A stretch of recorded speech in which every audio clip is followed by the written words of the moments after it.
Hey guys, I see Jeremy has said that. Hey Landon, I see Jeremy Russell says the viewer count's probably going to low for the first half hour. So most Metal Complex has 60K giveaway going on tonight. You need to go over and remind everyone that Metal Complex always makes it so that you don't have to be there to win. All they have to do is just sign the thing and then come over here and hang out. So you're one of my moderators, Jeremy. You should be on that. So, okay, guys, tonight we got 4 people here. Tonight we got Jake from the Knife Nuts podcast. Before we do that, I wanted to remind everyone, if you're listening to this on Apple iTunes, Apple podcasts, there will be a link to the actual video so that you can watch all this, because I do know that my podcast has a tendency not to translate real well to the podcast format where you just listen to it. So, all right, let's bring Jake in. Hey, Jake. So Jake and I were before, and I went and got it. This is that Kubi that I was telling you about when we you and I were talking in the Yep. I really, really do like this knife. So what's up, Snuzz? Snuzz. So we got like 7 people here. So just because this is usually how I do it, tell us about you, Jake. Like, what goes on in Jake's world? Well, do you want the popular version or the real version? Because there's 2 distinct. Let's do the. There are 2 distinct personalities here. Great. No, I think what you get is pretty realistic. I do tend to get focused and get stuff done, and I have been collecting knives and fabricating all sorts of things for many years. But the older I get, the more projects I have going on at the same time, and the fewer projects I have getting finished. And that is true. I would say that's kind of that's the running joke, but there's a lot of truth to it. I hear a dinging sound. What is this? Yeah. So Jared, okay, anytime I get a super chat or a super sticker, I like to call it out.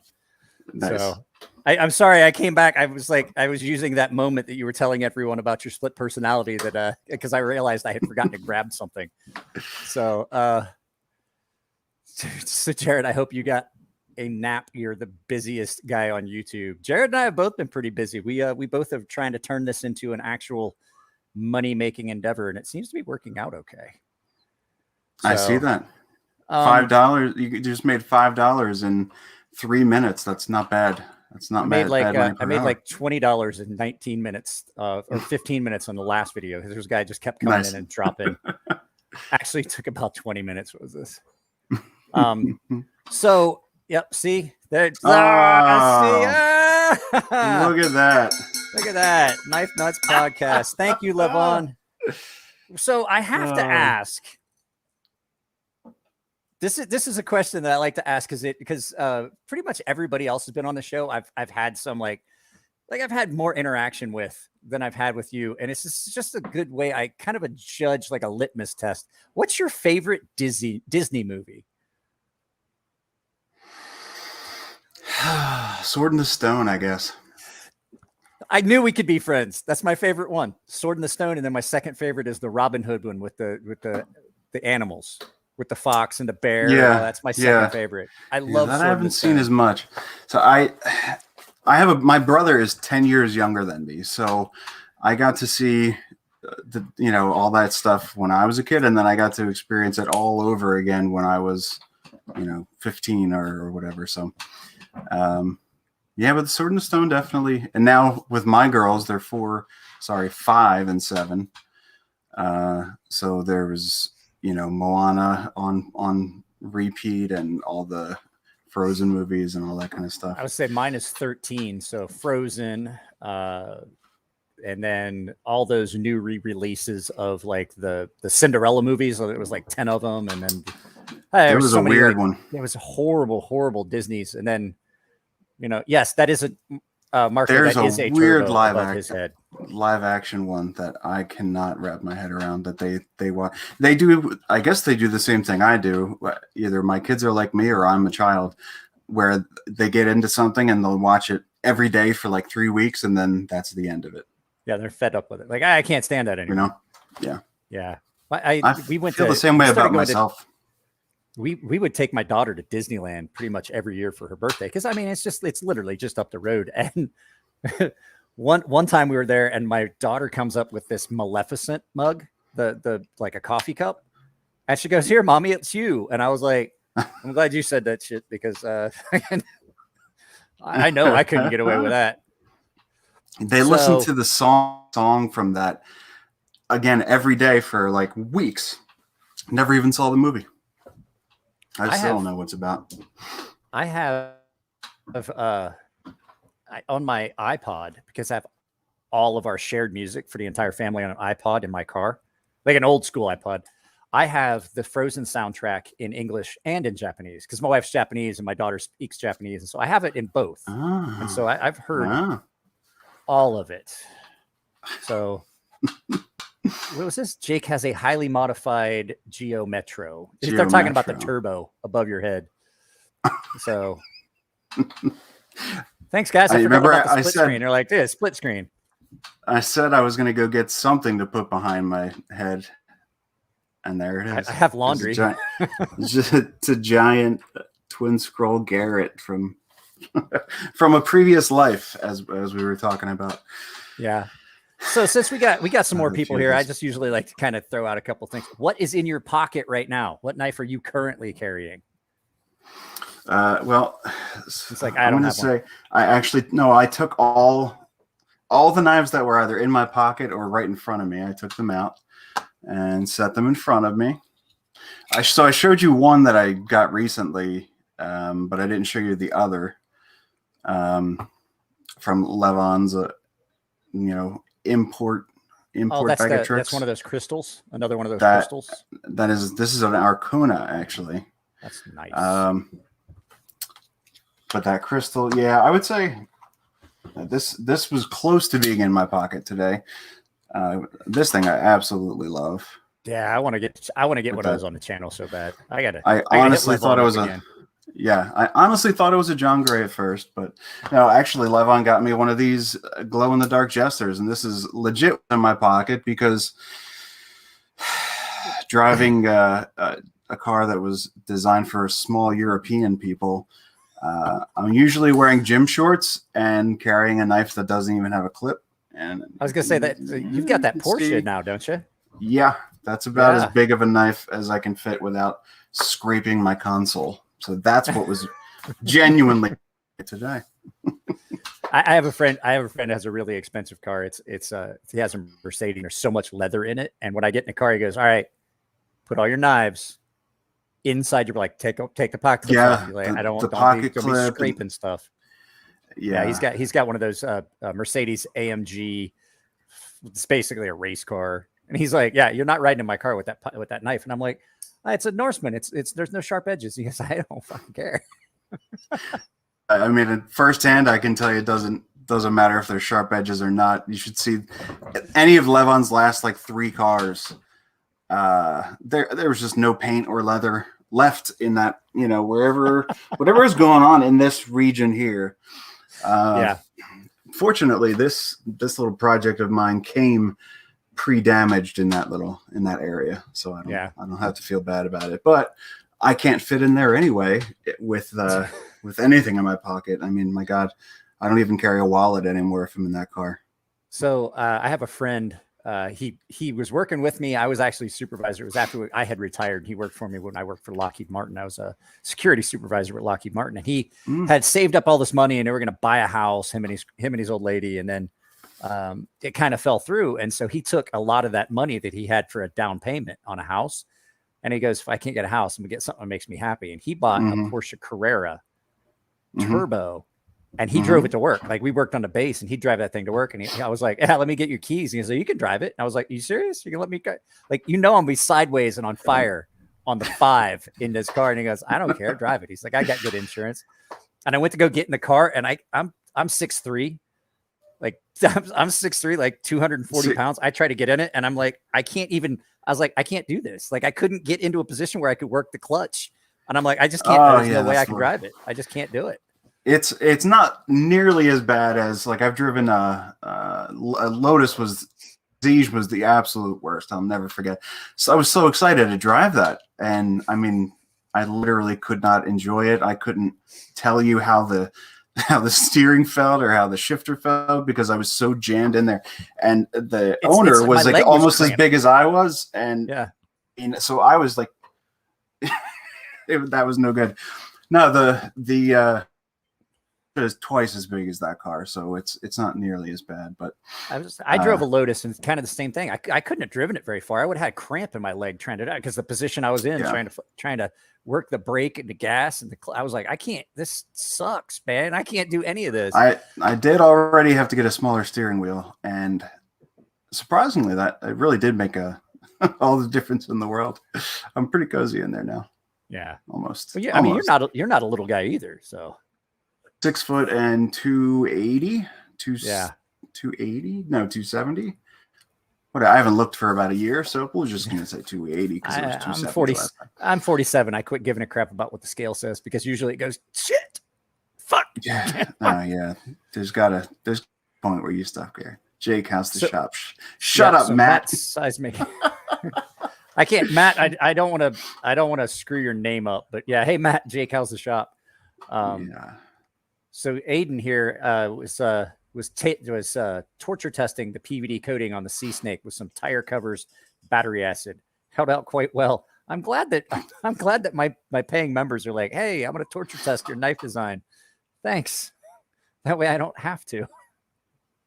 Well, if it's PVD, I wouldn't worry too much about it. Yeah, well, I've seen PVD take some serious. Well, a lot of it too depends on what they're actually doing to coating because the PVD is a process versus like DLC is an actual type of coating. Mm-hmm. But like I've got one of the Amazon exclusive Sea Snakes with the black PVD, and it really held up well. And then I get people that misspell my name. Well, hello, Knife Box channel. It's Emler, Emler. I know that it's probably autocorrect because every piece of paperwork I ever got from the Navy was misspelled with it. So I have to ask how you got into knives. That's one of the standard questions for a knife guy on a knife podcast. Yeah, and I can't remember the last time someone asked me that question actually. I got into, so I guess it's twofold. The most important thing was when my wife and I bought our house. To say that it was a fixer-upper is an understatement. And so before we actually bought the house and made settlement, there was like a 6-month period where it was not livable. So we were still in our apartment, and I was basically just full-time working on the house, trying to get it ready to move in. I think I had a deadline of December 31st, which ironically is a deadline that I have missed before, but that was a different story. It was years later. Something about the shop and knives. Anyway, so I found myself carrying my Leatherman every single day. And you know, before that I would carry some kind of a tool. I was a fabricator for years. So even though I didn't understand the finer points of knives in my late teens and early 20s, you know, I understand as a utility, there was always something, you know, within reach. But my Leatherman was dull. I mean, like perma-dull. It was like, and I had 3 or 4 of them, and though, you know, every tool, every cutting instrument was dull all the time. And I got so fed up that I actually looked into it. I was like, there's got to be a way, you know, and I'm completely in the dark about the finer points of heat treat and geometry. And I didn't know that there was a whole world out there. Bought Kershaw Needs Work in Sandvik, and it didn't dull immediately, and that blew my mind. And from that moment, I collected every knife that I either could get my hands on or I could afford or whatever the case. So yeah, buying a house that was in horrible shape was the thing that really got me into knives. Mechanical things in general, I already had a love for, but you know, knives. Jake says, "What's your favorite China D2 knife?"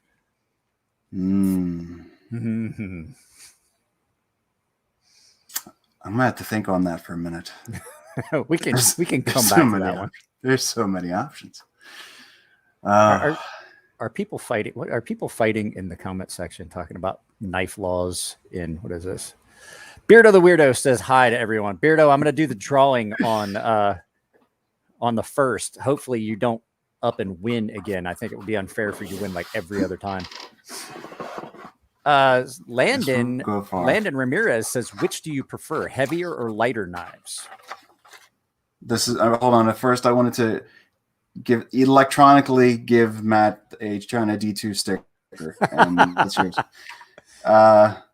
Lighter, and then another step lighter, and then cut that weight in half, and you're almost there. Yeah, the lighter the better for me. So what you're saying is you wouldn't want me to send you this to carry for a while. Well, that's more of a workbench knife than a pocket knife for me. Anything, oh no, I carry it all the time. Yeah. Oh no, I don't doubt it. I carry it in basketball shorts. Every year that I get older and lazier, now it's like, like I said, I don't even carry a wallet anymore. I'm done with belts. I'm almost done with pants, but at least I'll still do like, mesh shorts. I need to be comfortable. Every day is like my last. So yeah. The lighter, the better. And if they stay together, then that's a bonus. That's really nice. I was pretty bummed. I had to make a run to the post office today. I had some customers send me some knives for sharpening, and I had to run some stuff to the post office. I had to actually put on pants today because I was like, yeah, I don't want to go to the post office like this, because I had to carry my wallet, because every time I just stick my ID and my my driver's license and my credit card in my wallet or in my pocket, I wind up losing one of them somewhere. I spent like 2 hours at the base commissary, the base grocery store, walking around looking for my blue and white retiree ID, and it was on these blue and white tile floors, and I walked around the store for like 2 hours till I found it. If my ID and my credit card are not literally a part of my phone, then they don't stand a chance. Yeah. This is the only way that I've lived. It's into phone case, and I should get one of those. In the brief interim that I did not have a case like that, ironically, it was only a few days ago, and I drove an hour to the house with less than a quarter tank of gas in the Porsche, which idea what a quarter tank means in that car yet, because I'm still very new to it. No ID, which is great because I drive. At this point, I drive like an asshole. There's like a curve. It's a bell curve sort of responsibility thing. When you're really young, you drive like an asshole because you're really young, and then you get over it and you're an adult. And then you get to be my age, which according to my doctor is double my actual age. My body is about like 65, 70. So now I just drive I'm like, life's short, drive like an asshole. So I'm 47. I wake up every morning, and if it doesn't hurt, it's not mine. And I'm like, fuck it, I'm just gonna drive however I feel like. Just get out of my fucking way. You were talking about the thing. Everything hurts. I would put one of those on my phone, but I really just enjoy being able to have that pop socket. I will butt fuck your soul. So I mean, I can't do that. Yeah. Yes. I can tell you care a lot having that be your mantra, your official slogan. You care too much. Okay, so now I have to ask. So we're already 20 minutes in. I've only asked you 2 questions. How did you meet the other guys in Knife Nuts podcast? Well, as always, Levon came first. So I met Levon when only cars existed. Yeah, it was after dinosaurs. Yeah, but before knives. So, and Levon's personality. We just hit it off, and he got roped into my group of friends. So during that era where I went from kind of like sort of liking, he drives like an actual grandma.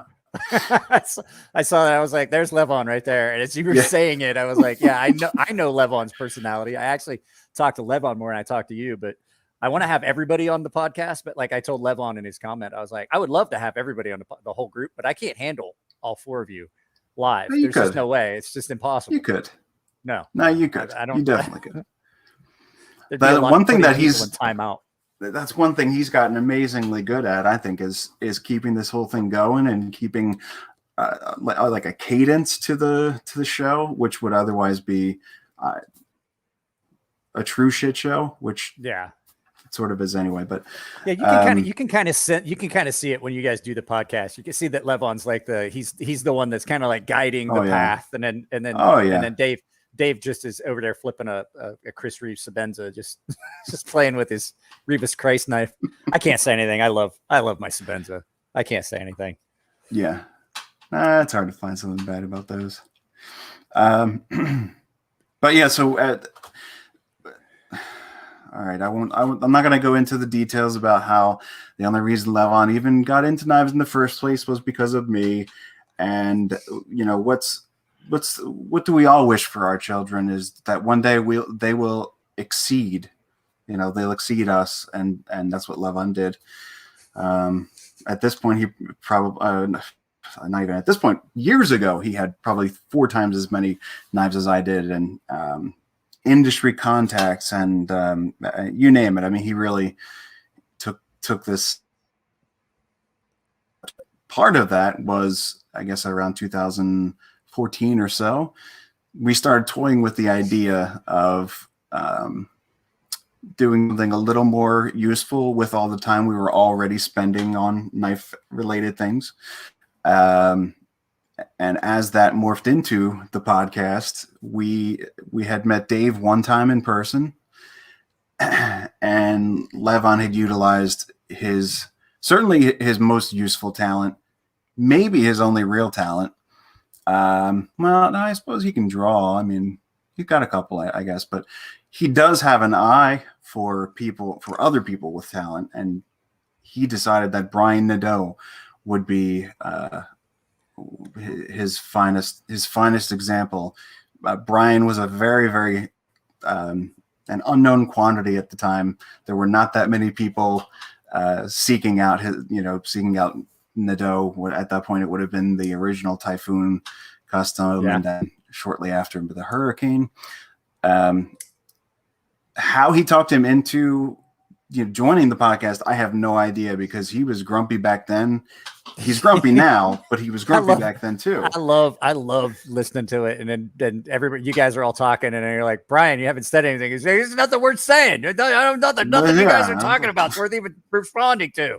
I'm like, I love Brian. Hope I'll get to a point where I can do my Brian impression hopefully soon. Dave was just, I think Dave's presence is kind of obvious. We needed to fill that slightly youthful, passionate sort of void that there was in the podcast with the three of us assholes. Yeah. And yeah, so I said, we had actually met Dave despite him being from the great Northeast. People sometimes refer to our location as part of the Northeast, but we're mid-Atlantic. He's 5-6 hours away up towards Maine in Connecticut. Yeah. Yeah. I think I haven't sent him a package for a long time, so I always forget if it's Massachusetts or Connecticut. But we had met in King of Prussia at like a knife, get together, and he liked metal. And he liked knives, and he had some degree of eloquence, so he was on the short list. And well, I remember the first time I saw a picture of Dave compared to how he sounds. How could you see him? Like that, there was a post. There's a picture like on Instagram or something. I saw it. It's only been a few months ago. I saw it, and I was like, wait a second.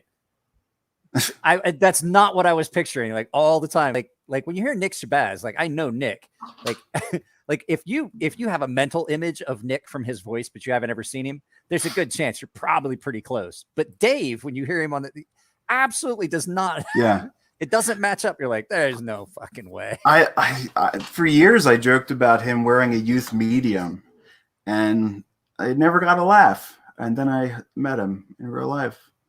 He really does wear a youth medium. So Dave that's what I Rhode said. Island. He's from Rhode Island. Yeah. Willimantic, but isn't his current mailing address? Hold on. I'll tell you, because I have one of the knives that he sent me to fix that I haven't gotten. Oh, all right. This one says Rhode Island. I lost. I lose. I lose. There was a Connecticut in there at some point. No. Guys, I just wanted to give everyone a heads up. You guys are having a pretty bad storm, right? Blowing through tonight, Jake? We're supposed to.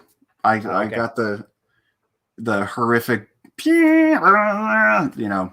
Yeah, and then bad weather. So just in case, so you guys know, in case we lose Jake, I will try to fill time until he can go back in, because I know how my internet is, and I'm in San Diego, and there's not even bad weather ever. So, and I'm in Amish country, and they're just taking up all the internets. Those Amish. Yeah, and their gas lights. I'm from Southeast Ohio, so I live in Amish country. Yeah, I'm as close to Pittsburgh Airport. Like, it's the exact same distance, like mile for mile. I'm like dead center in the middle between Pittsburgh Airport and Columbus in Ohio. I can go to either one. It doesn't matter. So I have to ask you, what is your, like, of all time, like, what is your favorite knife? Now, I have to keep in mind, you haven't been into knives as long. I've been into knives for a really long time, and I'm a good bit older than you guys. But, like, you're about 10 years older. Yeah. Roughly. I'm 30. I'll be 39 shortly. So that means I turned 47 on Monday when I do the podcast with Elliot Williamson from Fair and Forge. That's going to be fun. Happy birthday. Well, thank you. Well, okay. So like anyone, it's an evolving thing. I hate to say the arch nemesis dagger, because that's kind of like the standard go-to. It's just hard not. It's really hard not to. It really is. It really is that good. Yeah, I was sent to purchase one for a gentleman at USN, and I went and I picked it up from Brian. And I was like, Brian, is there any chance that I could just buy this instead of you doing it as a lottery? And you know how he feels about these lotteries, the stable lotteries. He goes, and so I contacted him before, and he goes, fuck yeah, I hate lotteries. Yeah, if you want to just buy it outright, yeah, I'll hold it for you. Which one is it? So I told him which picture it was, and I was like, he's like, yeah, absolutely. Fuck lotteries.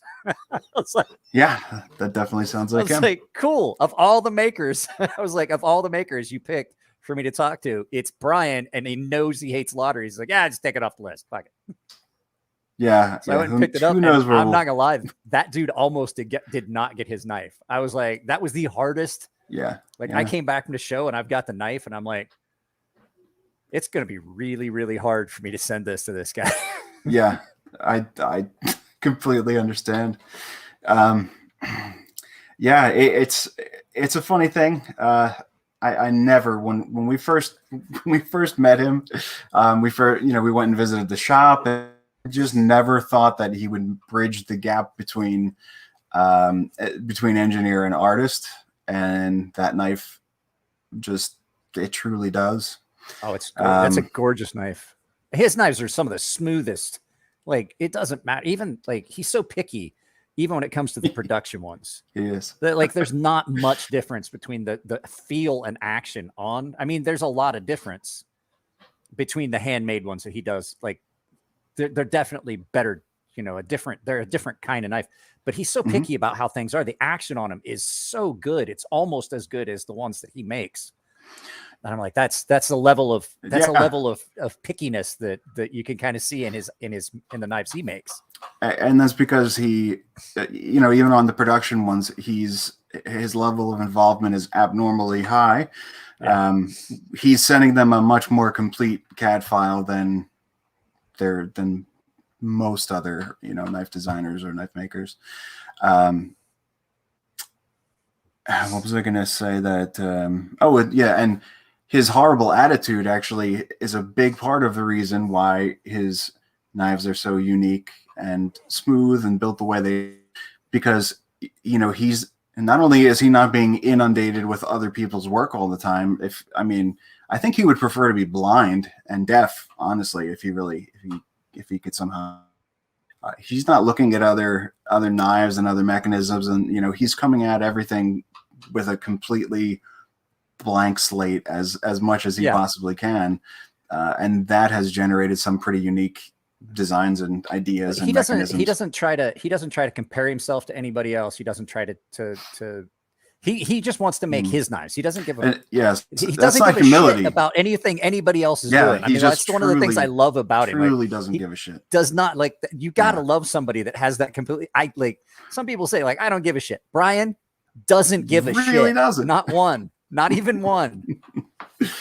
So Matt asks, Ski, I'm drinking Miller Lite, but I have to keep it in my my Irwindale Raceway Speedway thing because if YouTube sees me drinking a beer, they'll automatically demonetize my video, but they'll still put ads in it. They just won't let me have the money. Aiden says he's a true craftsman through and through. He is, like, he really is. And as grumpy as he might seem, I love talking to Brian. Like I liked hanging out with him at the show. I mean, I think a lot of it, he doesn't like the people that come to him and want to like, oh, well, what were you thinking about this? And what about this? And what about that? I just like, when I talk to Brian, I'm just talking like, hey, what's going on, man? How's life there in New Jersey? Yeah. I don't suck yet.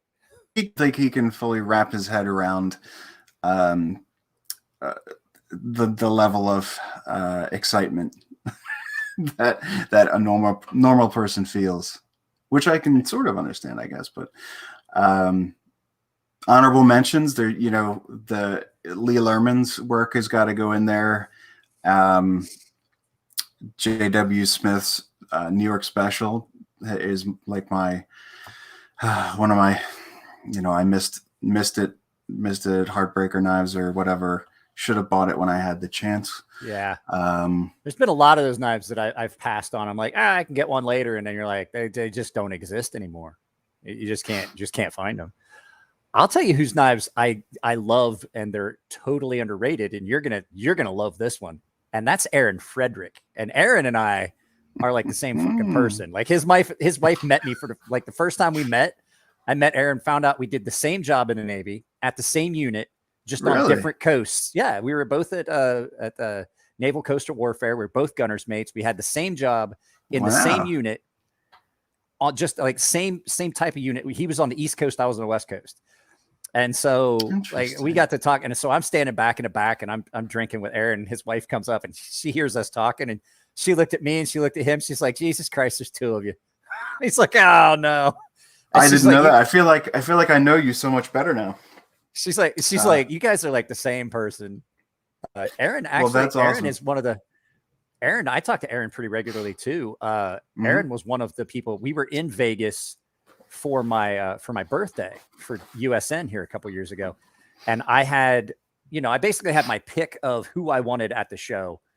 To actually, no, it was the Vegas Custom Show. That was the Vegas Custom Show. No, it was USN because I remember how incredibly hungover I was the next day. It was USN. So I went. USN. I had my basically my pick of everyone at USN that I could have, my birthday dinner with, and it was Nick Shabazz, Will and Eric Touch, Aaron Frederick, my little buddy Nico, and me, and we just went down to the buffet, and I didn't care about eating. I was like, I don't want to go to the Cove. I just want to have some beers and eat some food with friends that I like on my birthday. And I wound up getting drunk. And then I got the call from Artisan that they wanted to come up and talk to me about my knife design that they have now released. And I'm like, great, I got to go to the Cove. And when I got up there, that's when Jason McCoy and Ramon Chavez and Jake McCoy and Rat Bastard and everybody else was like, wait, it's his birthday? Oh, yeah. And so the next thing you know, I'm sitting there and Aaron's there. And then Ramon Chavez just starts handing me a bottle of Crown Royal. And the next thing you know, it's like 2:00 in the morning and we get back to the hotel room. And I was like, I feel like death. And I went to bed and I woke up the next morning. I was like, we're not going to the show. And my little buddy Nico was like, tomorrow. Yep. Yeah. My buddy Nico was like, you do know that we promised we would go enter into all these raffles for this guy. And I'm like, we have to go to the show. And he goes, yes, we have to go to the show. I just wanted to get in a car and drive back to San Diego from Vegas. Yeah, so, Aaron is one of my favorite people of all time. He's such a blast. He, the first custom knife that I ever bought, without any of Levon's involvement whatsoever, was an Aaron Frederick. It was an SMK.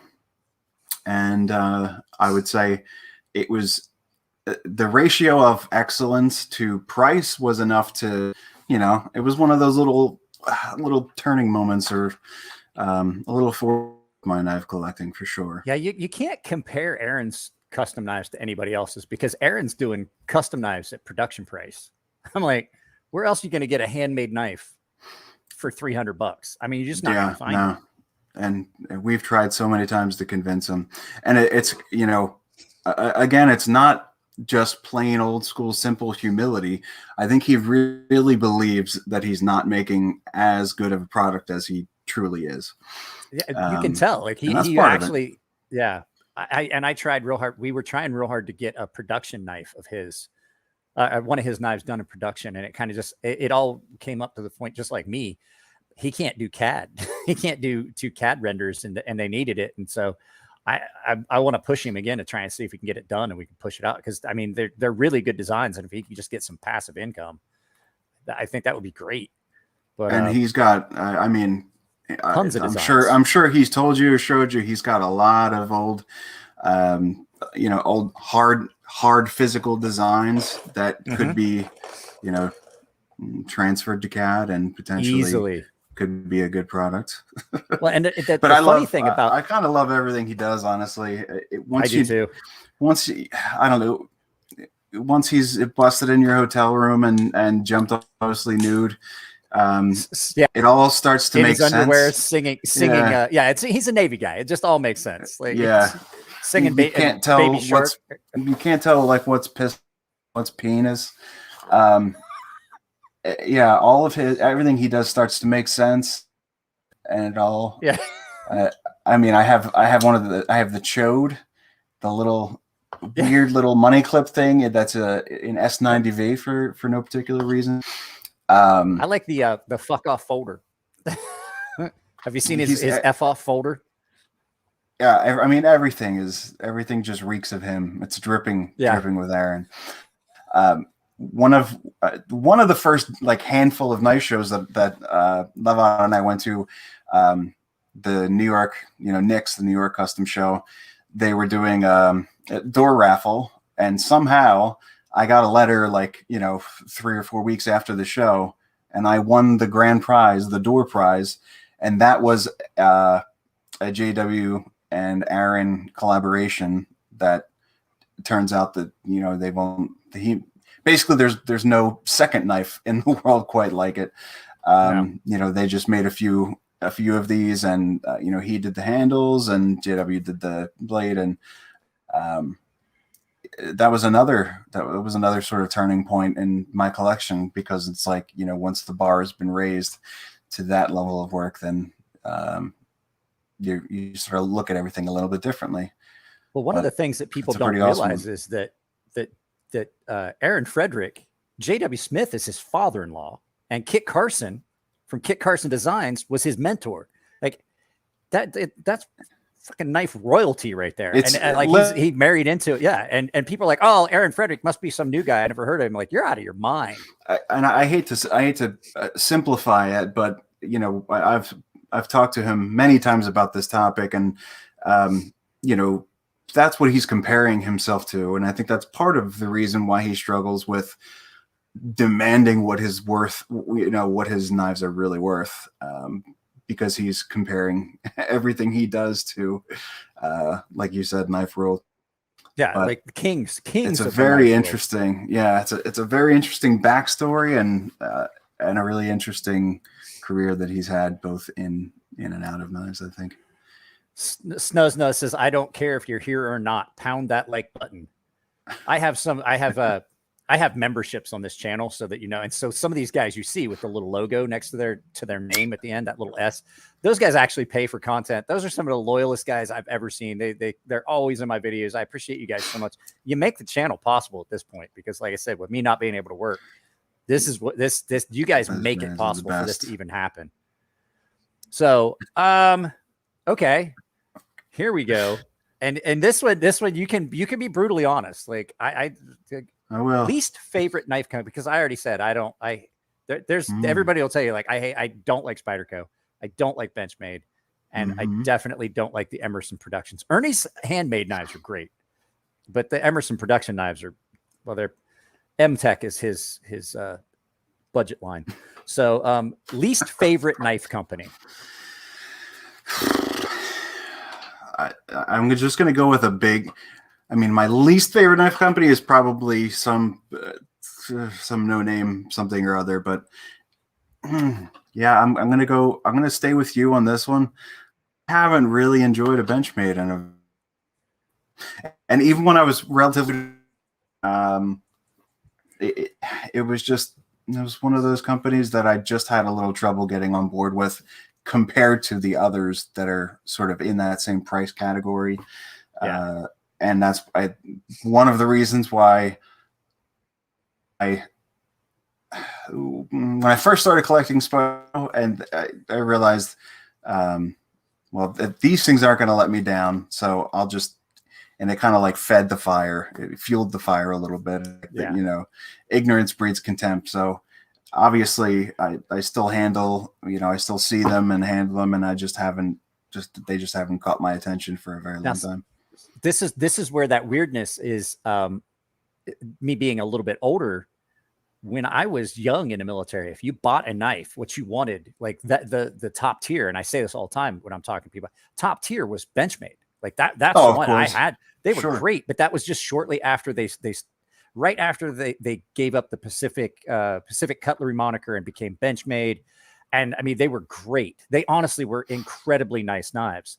Mm-hmm. And then I just noticed that it's like they just started dialing it in, but they just kept raising their prices. And so you were like, you're reaching this point where the price was going this way and the quality was going this way. And they're just like, they intercepted each other and like, yeah, it's just not worth it anymore. Yeah. And that, I mean, that's happened with a lot of things, obviously. I don't know.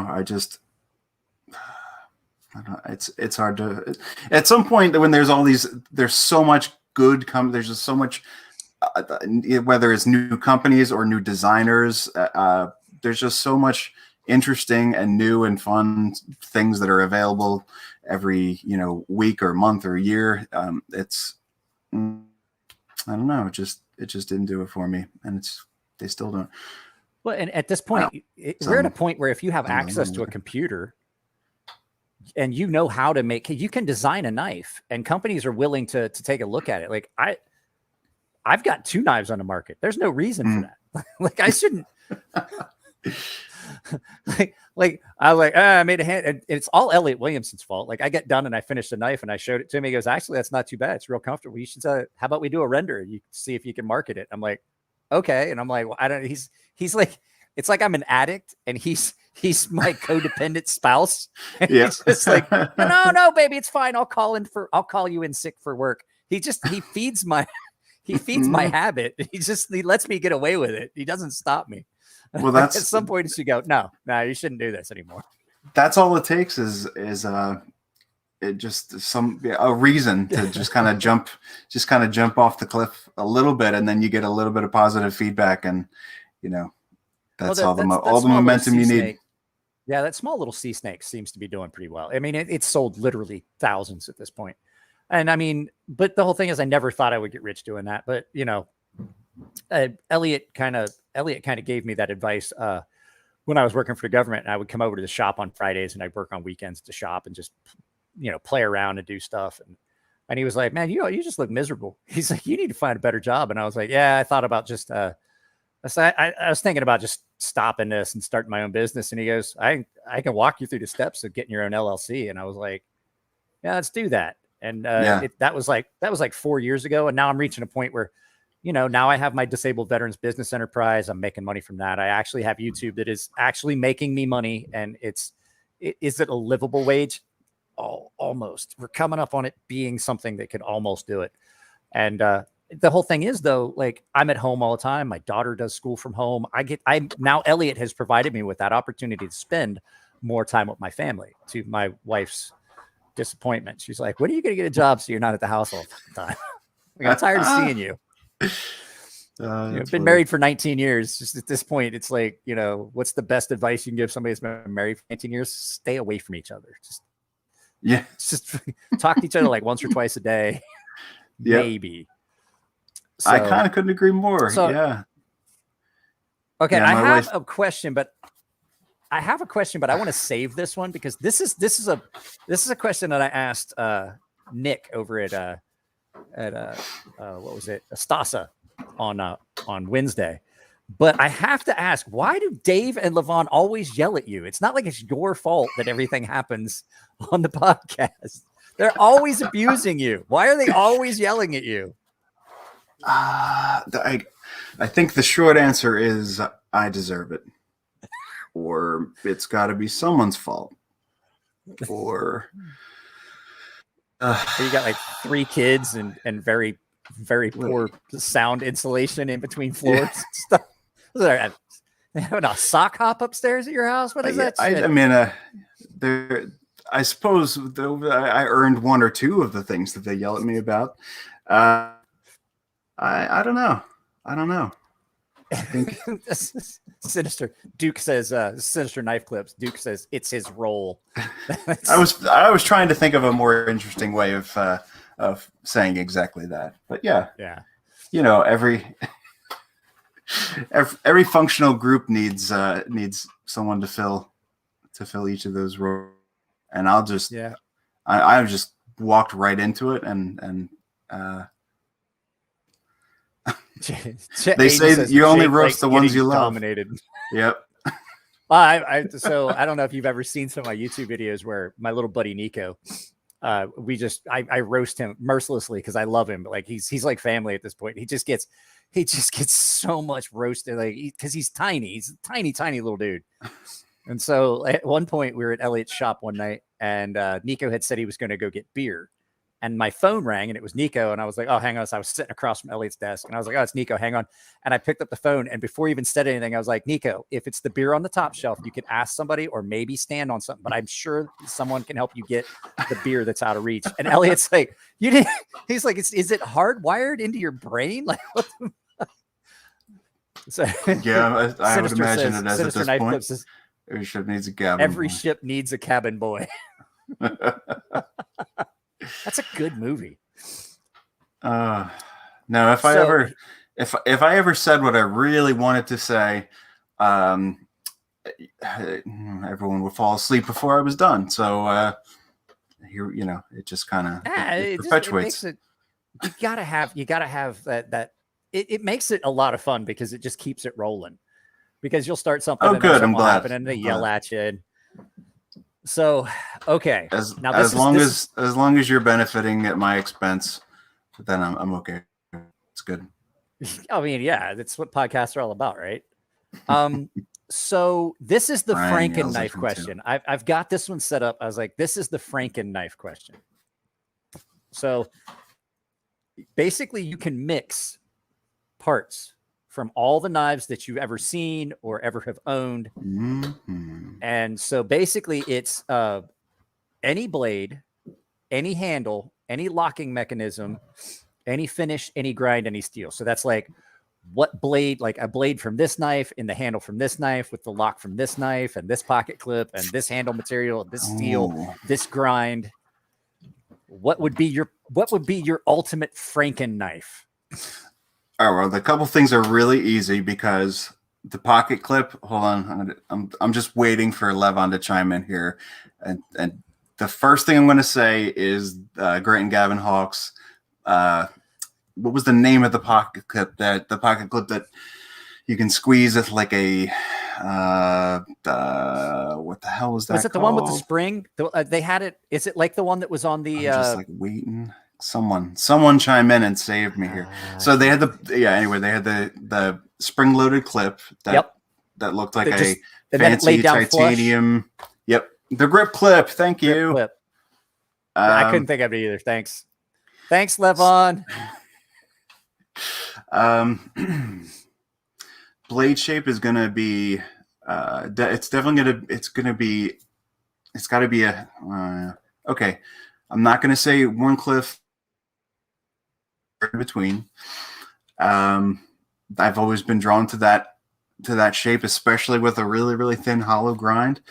And it's been enough. There have been enough decades now where I've had more knives. I've had enough knives that I don't need to worry about one getting dull or one breaking or whatever the case.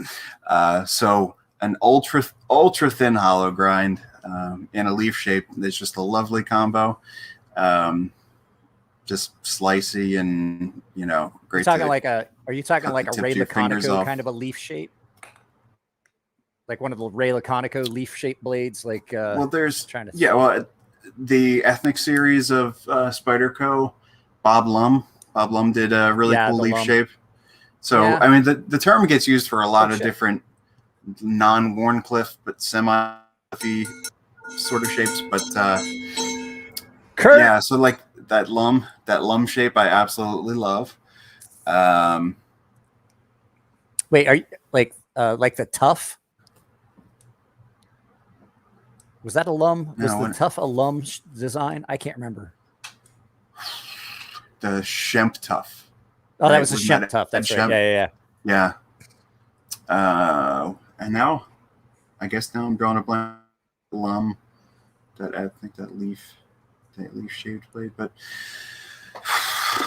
man, this is going to be boring. I mean, for locking mechanism, I want to say something interesting like Snex's, super lock or one of the designs that I've drawn up and never finished. But at the end of the day, it's always just going to be a boring but functional frame lock.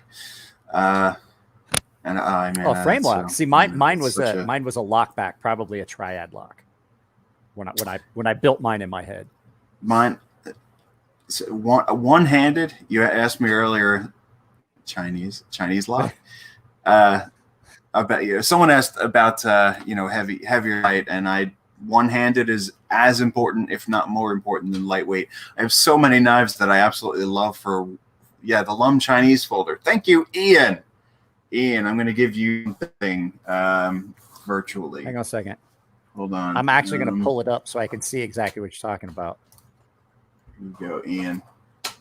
Ian, you got this beautiful knife nut. Anyway, yes. So that blade shape was the Lum Chinese blade shape. Thank you. Yes. Locking mechanism. So one-handed all the way, which is probably the reason why Spyderco's, despite being a little objectively, I can get why people don't think that they're very pretty, but yep. Yeah, that's not a bad. I mean, I don't like Spyderco, but that's not a bad blade shape at all. It's half Warncliffe and half not, but frame handle shape I don't really know that I don't really have a preference for handle shape, to be honest. I had said the handles. I had said that I wanted to, if I was going to do it, I wanted to have the handle on an Endura, because as much as I don't like the Spyderco's, the Endura handle is so ergonomic and comfortable. But it would be a little bit wider with like my Carta. Sure. And then like mine would have materials, been an S90 steel. Yeah. Yeah, steel type and materials. My Carta is hard to say no to. Yeah. I'm a firm believer that as long as if all we're doing is slap with our knife, quote unquote, using it properly, then it doesn't need to have a ton of strength in any of the other other directions. So even about dry carbon or heavily milled titanium or whatever the case. But you can't beat the feel of my Carta though. So no, I like having a lockback of some sorts because it is truly ambidextrous. I don't have to worry about the pocket clip. I can just I can flip the pocket clip and not have to worry about the, like you said, with one-handed. There are some of those knives, some of those lockbacks that are really, really smooth. I had a steel wheel mini gecko that came in not long ago, and it was a lockback, and I was like, lockbacks usually kind of stiff. This thing was so smooth. You could thumb flip it, and the action on it was great. And I was like, now that right there, that's a truly ambidextrous knife right there. But not all of them are like that. Ambi makes sense for me. Right hand and easy is good enough. And the steel is still 154 cm. It always has been 154 cm. Really? I'll take that to the grave. There's just, yeah. And I mean, I should, at this point, I should be choosing not a stainless steel, but a more, simple, something I can heat treat here in the shop. But 154, it's always just had that combination of, so the two that looking for is easy to sharpen and holds a good edge.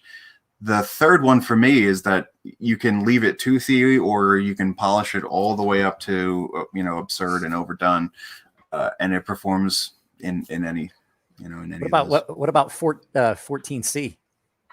14C Sure. 28N. So that's another Sure. one. And that's one of my favorites right there. It falls in that category where you can. Like I hadn't had a knife in 14C in a long time, and then Jared Neves sent me two of the new Civivis, the Riffle and the Brazen. They were both in 14C, and I mean, even at 5,000 grit, these are. I was like, God, that is so aggressive. Like it holds up, and I was like, I forgot how good 14C was when it's heat treated well. And I'm like, why did we get away from some of these steels? Like that steel can keep up and perform with some of those super steels. It really can. Absolutely. And you're not having to pay an arm and a leg. And people are like, oh, they just shit all over steels because it's not the newest thing, and it's not 64 Rockwell, and it's not got like fucking 8% vanadium, and it's not got titanium carbide sitting down. I'm like, I don't care. I don't need that. 90% of the knife world, if you gave them a knife in 440 and then gave them a knife in this over-the-top outrageous super steel like Maximet, unmarked, they're not going to know the difference. Yeah. If in use, they're not going to know. And most people are going to cut boxes and open mail. The same with, sharpening to a micro serration, leaving it at a really, really, really gritty, gnarly edge. If you're just using it and you're not critiquing it and looking really closely at it, a week later when it's still cutting stuff, you might come to appreciate that 100 grit finish or 200 grit finish. I take knives for customers. I take them all the way to 12,000 grit if that's what they want. But I always recommend. I was like, look, this knife is in a steel that you're not going to be happy. Will it cut? Yeah, it's going to pop hair. It's going to do that. Right. But the second you try to cut something, it's just going to slip. It's going to slip. S35 VN is like that. A lot like 154 CM is like that. CPM 154 is definitely like that. It's so much there. AR RPM 9, as much as I like that, I don't like it above like 600-800 grit. It's a really good steel. It's a good budget steel. It holds up well, and you maintain it easy. You can strap it on a piece of newspaper. Like it can be dull, and you can strap it on a piece of newspaper and bring it right back to hair pop and sharp. Right. But if you take it above about 1,000 grit, you get into a point where it doesn't have any bite. But then there aren't, like you were saying, there's some steels like when I do in-house heat treat on 20 CV, I mean, and I form those carbides and it's 64 Rockwell, even at 10,000 grit, it's really aggressive and it still does do all those things. And then you can have that beautiful mirror polished edge. But the thing is, a lot of those steels that don't go up to those higher grits will take a mirror polish at a lower grit. They look really good at like 600-800 grit than with a quick strop. And you're like, wow, that polished up real well. Sure. Yeah. I mean, for me, it's knowing if I know who it's going to. A micro bevel at a lower grit, you can kind of get away with sometimes if they want it to look like it's got a really fancy, mirror. And you mentioned Maximet, and that should be higher on my list, I suppose. But S35 is not one of my favorites. S30, I prefer S30 over S35. Shop Cat's here. Oh man, I forgot. I thought my dog would be down here with us, the Shop Cat showed up. Kitten. Aiden loves Shop Cat. Oh my God! This is not our cat. Like we sold our house, moved into this rental, and this cat just decided he lives in my garage. Just came with the rental. Yeah, like if you sit down, like he wants to just sit in your lap with you, and it's just ridiculous. But that's where my mouse pad is. You need to get down. So Aiden says, yeah, I remember having S30. See, Shop Nako. So high polish it felt till. Yeah, it does. But the thing I have to say about Sandvik is my gateway knife. The Kershaw Needs Work was in 14C. Was it? Yeah, 14C or 12C. Yeah, well, it was I believe it Sandvik. was Kershaw at that time had done a bunch of stuff in 14C. Yep. Civivi does so much, or such a good job on their 14C. I think right now the 14C that I've had come in is some of the best 14C I've seen, and like that Elementum that I had come in. It was the button lock, and I didn't like so much that the button lock that you just basically turned it into a gravity knife. But everything else about that knife was just near on perfect, even to the point where like I hate deep carry pocket clips, and I was like, I said in a video, I was like, I don't even hate the pocket clip. I hate the deep carry pocket clips because they're always so tall and are always so far back that they make a hot spot in my hand. I'm like, at this point, if you've got a clip in your pocket, everyone on the face of the earth knows that it's a knife. Like, you're not hiding anything by getting a deep carry pocket clip. I was like, who do you think you're fooling? Everyone on the face of the earth knows that's a knife.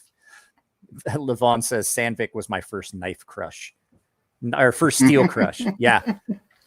I'm thinking about doing a run of knives in, I don't think we can get 14C. I think we can get the 12C version, that 12C Sandvik. Yeah. 26. I just sent a piece of that to, we're going full circle here, Mr. Aaron Frederick, just a few months ago. I haven't heard anything about it. Keep doing that. Well, you know, he's got an actual grown-up job now. Yeah. All right, Snuzz, you take it easy. Snuzz says he's got to go to work. You son. Have a blast, fellas. That's got to suck working on a Friday night, right? So now I had to ask, what are you currently up to? Because I had told you, I texted you earlier and I showed you all the trials and tribulations I was dealing with trying to get quotes on stuff for a construction site. And you were like, oh, the stress, like not having the stress. What are you up to that you're not living with stress right now? What do you got going on right now? Well, what I don't have is regular hours. Aside from when my girls are awake, which is presumably all hours because they like to kind of gang up on us, and one sleeps during the day and then the other sleeps during the night. So yeah, this last year has been really weird. My wife, the COVID thing, my wife's job and turned it into like a version on steroids, I guess. She works significantly more. She's being compensated for it. So I have a combination of freedom and children and so projects. Turned into Mr. Mom. Yeah. So I mean, it's funny because it was very unofficial at first, and now it has become quite official that we've flipped the roles. That's one of the reasons why. That's actually why I have so many projects. My wife works for the school district. I have an autoimmune disorder. The doctor has said as long as there's mask mandates, I cannot work. I can't work retail. I can't work construction sites, which is what I had been doing. Okay. And now I'm doing vending services for construction companies, and I get paid for that service and the YouTube channel. And now I'm home with my daughter. I help her when she's like, Dad, you got straight A's in English. She's doing honors English. She goes, I don't understand Shakespeare. I'm like, I gotcha. I love Shakespeare. She's like, why? And she's like, it's like a different language. I was like, oh, it's like when you talk and I can't understand anything you say. We're on the same playing field. I was fine going to school for 20 years or however many years I went to school for, but no, Shakespeare, that was never my thing. I love Shakespeare. Yeah, no, it's just this combination of, I got my master's and then I got my dick cut off, I guess or more so my balls cut off. And one of our girls was planned, not all of these things, project car, as I'm about to turn 40 and, we're doing the midlife crisis thing real hard. My wife is an enabler. You have an Elliot as well. Yeah. My mental health is dog shit. So all these things kind of come together. That end, I have a very strong predisposition to be a good girls. So things that fall by the wayside or things that look embarrassing from the outside, I just don't care anymore, as long as, you know, it's something that's suffering because I'm paying attention to my girls or whatever the case. So yeah, it's amazing, you know, because I work more than I sleep, and I have very few things that are beautiful finished products. Like here, like yeah. I have my masters that I can hang somewhere and say, I did that. That's completed. And that's about the only thing that's truly complete, I would say. That's what I'm doing with myself. I'm doing everything. Doing everything. I have very little things that ever get completed. I have a workbench that looks like a knife shop threw up. My wife was like, when are you going to do these things? And I'm like, I don't know. She's like, are you going to get rid of the exercise bike in the yard? But what I do have is I have my certificate. Like you said, I have a certificate that says I went to advanced counterterrorism tactics and intel analysis school. And I'm like, I'm going to put that in a frame. At least I have something that I followed through on something at one point. Matt says the next podcast title should reflect your dick cutoff comment. So, just what I need. Let's see here. I'm trying to see what we have and haven't done. Custom knives at this point with some of the production level knives. I think custom knives are a thing of the past. Like, do you think they're going to start fading out? Because it's just, I personally don't think that a lot of custom knife makers are keeping up with what they need to be doing to be competitive in the knife world. To be competitive on an apples to apples is very different than to be competitive at making a product that knife collectors would want. There's a level of precision in production knives right now that it almost doesn't make much sense to chase or to try and improve on, I should say. But there will always be a market for things that are either sole authorship or close to it, and you know, brainchild of you know, just one crazy brain, or maybe two or three. So it's just, and I think I've probably been singing this tune for the past couple of years now, but I think it's they're just not exactly the same thing. I've come around a little bit where Dave says, you know, if I want a knife for using, I want a production knife. If I want a knife for collecting, custom. And that's making more and more sense to me, especially, like, you know, with as many knives just kind of coming through my possession, or you know, what have you, just check this thing out and you know, give that back. There's just so many knives. What makes a knife stand out these days is not just precision. Whereas I think, you know, maybe 10 years ago, that really used to be one of the first things that we would look at closely. You know, the overall shape and the aesthetics and stuff, you know, that kind of goes without saying. It looks good or it doesn't. But the first thing we did was look at how precise the clearances were, and you know, how even. And to me, that sort of stuff, it's like now the production end has got that stuff figured out, and the custom end can work on just being creative and maybe doing things that don't have to make sense, or don't have to be, you know, a real precision, and just make kind of art. Like Brian Ty. Brian Ty, like, no one has, I don't think anyone has ever done as much acid as Brian Ty. There's no way you can't. No. There's no way you can make those knives and not have dropped acid. And then the people who have it just didn't survive. That's what makes his work unique, is he survived and continues to design knives at that level. But there are guys that still just knock it out of the park. Like Bob Terzola. I'm friends with Bob, and I've got one of Bob's custom 75 for 75s here at the house. It's not mine. I'm just holding on to it right now. But like Bob, every time, just to that level of precision, and to look at it and know that old guy made that by hand and made 75 knives that year for the year of his 75th birthday. Eric and Will touch. Will's work. Yeah. I love. They're a that great was my example. favorite thing. Yeah, that was always my favorite thing when we would go to Blade Show West in Portland. The 2 years we went up was I got to go to Will and Eric's shop and got to hang out with Bill. And Bill is just an angry, antisocial old guy. I love him for it. He's just a great dude. But their knives are just I love both of them. Beautiful. Yeah, they really are. They're some of the great, but their knives are just insanely gorgeous, and they just exemplify that art knife. And then the flip side is like once you get to know them, they're such great guys. Like they're some of the nicest guys in the knife world. And so yeah, there are guys.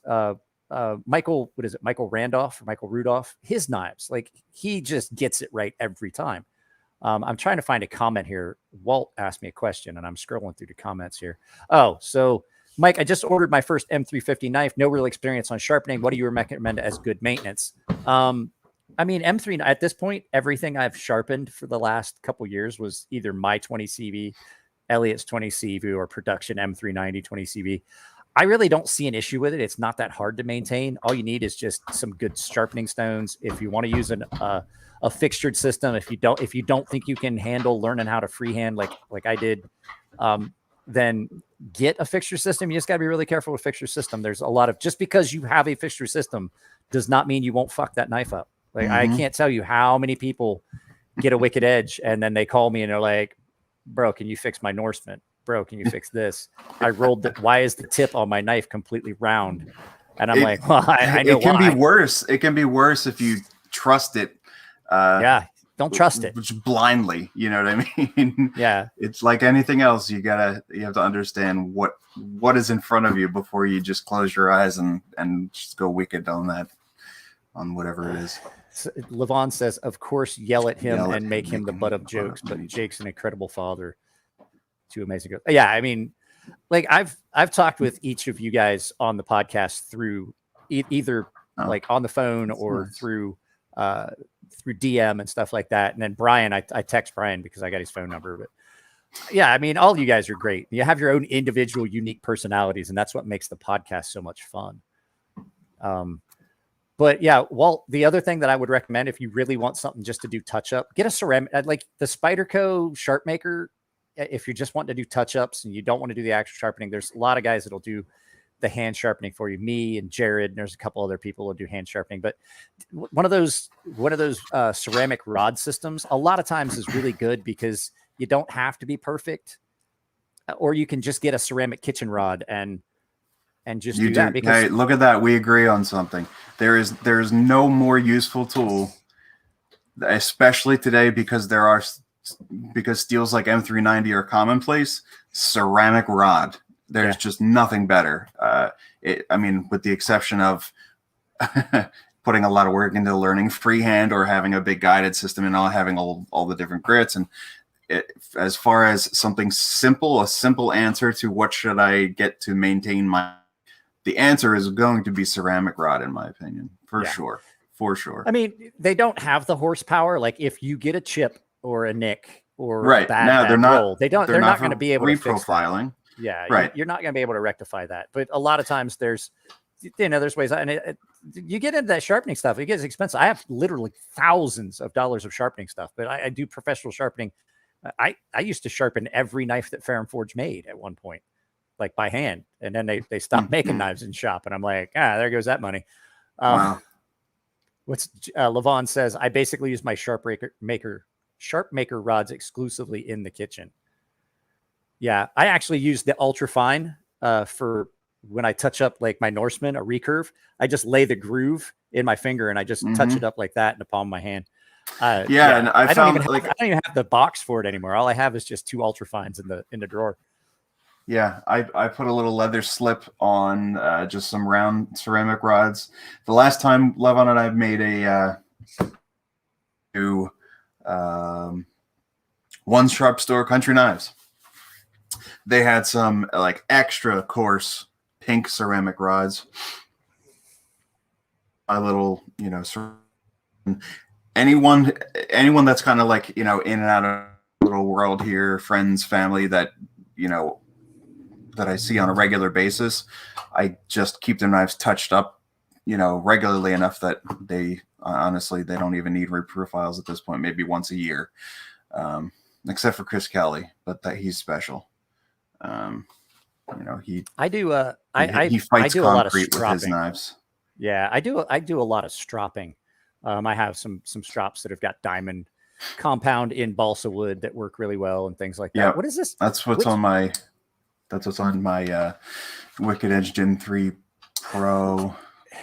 Have you had a TS 129? I don't even. Okay, so here's the thing. Is that a Tucson? I believe it is. It's usually the TSs are Tucson's models.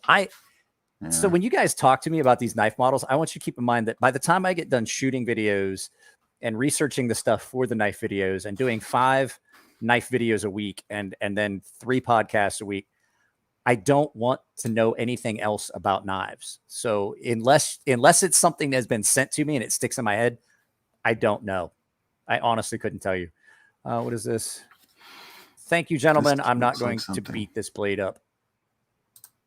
Yeah, I think ceramic, like a ceramic rod is a good thing to have. I actually got one of the big kitchen rods that Edge Pro sells. Cody up at Edge Pro's great guy. I use when I hand sharpen, even freehand sharpening, I use the Edge Pro 1x6-inch stones because they're great for how I do a convex edge freehand. And when I reached out, I was like, I need a new ceramic rod, and Cody was like, check these out. Here are our kitchen ones. And we got a 10-inch, we got a 12-inch. I got a 10-inch wood handled one that's got a hook on the end that hangs up in the kitchen. And it literally is great. And it comes, the nicest thing about it, there's the only ones I've seen. It's got a rubber foot on, and you can set it on the counter. Oh, yeah. So that's a good idea. So if you don't want to do that, like the chef looking thing, which I can do, but like it actually works better if you just set it on the counter and just go side to side on it. So I like that. Yeah, they've got some of the best sharpening supplies. Even like I said, ceramic rods and things like that you're not going to find other places where it's as nice. Like they've got their abrasives figured out. How about the super vitrified? I think that's about the newest diamond. Yeah, have you used any of that stuff? That's about the newest sharpening technology that I'm aware of. So I've got enough diamond stuff that like I can sharpen pretty much any of the steels out there, even Maximet. I do have the diamond matrix stones that I can do Maximet and things on it. They don't cut as fast, but at this point I've got so much money tied into sharpening stuff. Is that stone, the thing is that stone going to make that much of a difference for me when I'm sharpening a knife for a customer? If I've already got stuff that and it's Big Brown Bear that has them. Aiden's talking about that. But see, I tried, they work because I tried the super vitrified CBN stones at Blade Show, and Big Brown Bear had them. And it was great, and it cut really well. But I was like, at the price point, it's really not going to be that much of a difference in the time frame for me to sharpen a knife with that or without it, because it's only one grit. Right. Like I would have to have, like, I was like, I have customers that request a specific grit. I don't want to have a $300 stone. Yeah. So just to get that's only one part of that, and then still have to go 2 stones up, and then another, and it just gets it's a vicious cycle. And so I have found stones that work for me for everything I'm gonna do, from straight razors to kitchen knives to heavy duty outdoor knives to Scandi grinds. I have stones that I can use, all that stuff. And to add that additional cost, I don't think I would. What are they great knives? Yeah. If they cut as well as the super vitrified CBN, yeah, they're probably great. I just can't afford to dump another. I've got stones over there that are $400 and $500 now. I can imagine that conversation with the wife. It's like, hey babe. So I need to get some sharpening stuff. Need to get some more stones. And she's like, how much? Like, she's flipping out because I bought the ultra sharp diamond plates because I just wanted to try them out. They were like $50 for 3 plates. I can't imagine that. Hey, I know I've got that $400 12,000 grit stone that we got in Japan, but like, can I get this $300 1,000 grit stone? I'm like, that's going to go over like a fart in church. So I do have to answer just the ceramic for life. Tactical for how do I do the join thing, Mike, for YouTube? Down in the description, there's a join tab, or if you go to my main channel, there's a link to join. I think if you click this link to join, if you want to join the memberships, just remember memberships, I give away free stuff. I have like 5 knives lined up to start giving away in the next couple months. One of them and is he remembers to ship on like some podcasts. Yeah, you can get in trouble with that. There's some YouTubers that actually got they actually had to go to court because they were doing this gift card giveaway thing, and they just never were giving away the gift card. Yeah. Oh, if we reach this amount of money, we'll do a giveaway. Yeah, it's just we get to it. Oh, don't get me wrong. I had a giveaway from last month that the shit just went out today. That's why I went to the post office. I was like, I have to get better this than out us there. then. I take it back.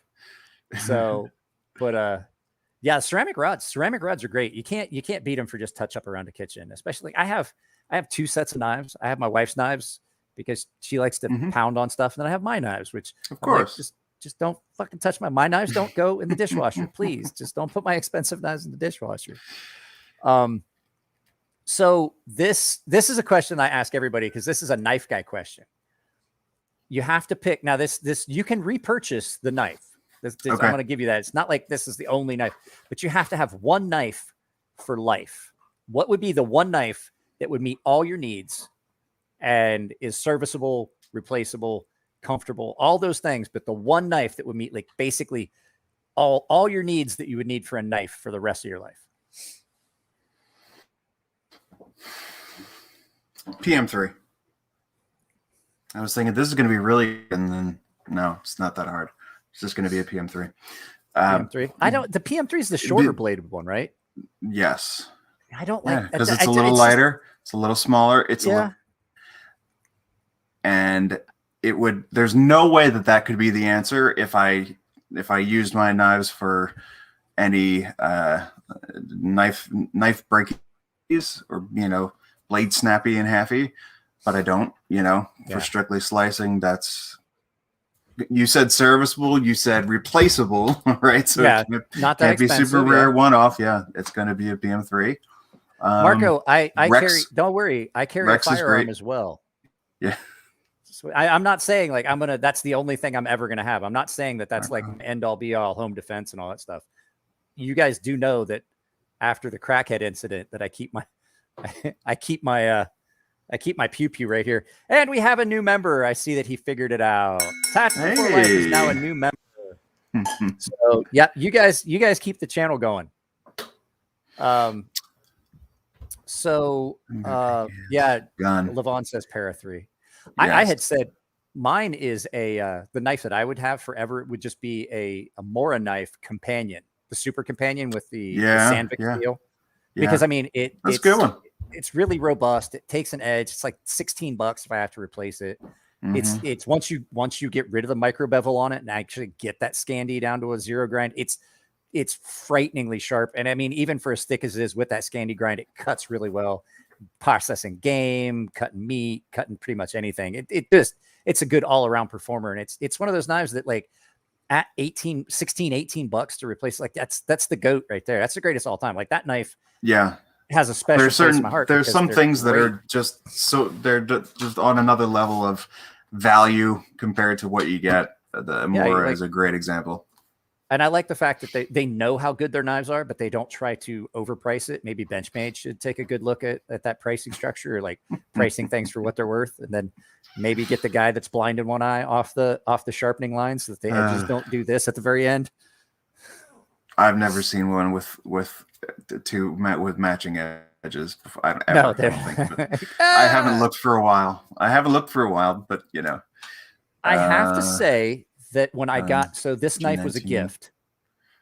This knife was a gift, and the S30 blade that came with it actually was really well ground. Like it was very well ground. It was pretty even. I'm a little more forgiving now that I've made knives. I'm a little bit more forgiving of it because I do understand. You got one hand that's really good at stuff, and you got one hand that you're like, why did God give you hands? They look the same, but one of them is just so dumb. Like it just like holds things. You just hold that. Stay out of the way. Yeah. So I'm a little bit more forgiving now, but the fact is, like, that was the first Benchmade I'd seen in forever that even had close to an even grind. What was this? I saw something here. That same guy does the blade centering. God. So I have to call it out. Every time I I pull don't this get knife that out in either. a video, I have to say it. This knife was a gift from Jojo Jeep, one of my followers, one of my subscribers. He had an extra S90V blade. He knows that S90V is like one of my favorite steels. And so I got the Franken, I have a Franken 40. So I got rid of the green and pink, and I re-anodized that. I did the black ceramic coating, and now I have an S90V blade. So I mean, this is as good as a 940 is ever going to get for me. And I have hands reach. Ugh. I have something similar in that it's as good as blank is going to get. And this was a gift too. And that is as good as a Griptilian is going to get, but it's not a Griptilian. Is that a Doug Ritter? Yeah. So this one is the Hogue is responsible for these. Yeah. Yeah. And everything about knives, that's just excellent. That's one of those things that we may talk about here in a second because oh no, we already talked about. No, it's still on there. This underrated and overrated companies. So we've already talked. Oh, that's original. Yeah. So the whole thing is because I was going to say you said Hogue, and I was going to kind of because we'd already hit on that, and then you said Hogue, and I was like, Hogue is one of those companies is way underrated. I don't know why. I don't know what the deal is, but they make really good knives. And every time I've talked to them, I've shown they're just great people, and they make good knives. The potential is there, and I think we see this kind of come and go really frequently. Is it a bean counter thing or what? Turnover? I don't know, but yeah, the potential is definitely there. There's just so few that just consistently make really good stuff. Or only make really bad stuff. You could argue, maybe. I don't know. Under. You go first. I'm gonna have to simmer because I don't want to read an answer or give the most obvious answer. What, underrated, overrated? I mean, I have a couple. My thing is that I have a couple of knife companies that now are really overrated, and thank you. Yeah. Well, no, you're wrong. I wish I could put you in timeout, Levon. So Spyderco and Benchmade are a tie for me in overrated because for two reasons. Benchmade, like I said, used to be top tier, and then they just really fell off, and they haven't done that. And then Spyderco, I used to love, and I still love some of their designs. Like I love the Endura series of knives, which this falls into that because it's basically an Endura with a civilian blade in it. The police, a jugular yeah. grabber. And so, but the thing is, like, they used to be so much better, but now instead of banking on quality or even doing what Benchmade is doing and coming up with new models, they do these sprint runs. And so the thing that just irritates me is that they've turned into the trading cards of the knife world. And if you talk to a guy that has Spydercos, like you talk to a Spyderco guy and you're like, I was like, oh, I collect knives. And they're like, oh, I do too. I've got like 6 paramilitary 2s. And then they're like 3 different colors and 4 different blade steels. And I'm like, so you have the same knife. So you don't actually have a collection. You just have one knife. You just have multiple of it. You're not really a knife collector. It's a different type of, I'll give you that. It's a different type of collecting for sure. So Spyderco, and then the one that is popping to mind, there's a couple of them that are underrated, and one of them just kind of like just showed themselves to be one, which is Kubi.